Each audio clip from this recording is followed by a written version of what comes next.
ਹਾਂ ਘਰ ਦਾ ਵਾਰਸ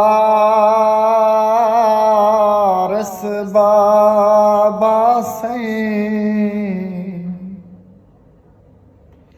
गए झोंक लने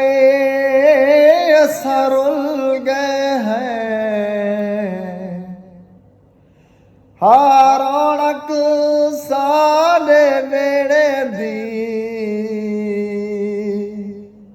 जदा रौनक गई असरुल गए हैं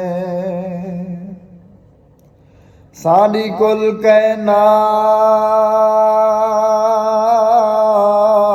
ते सो साडे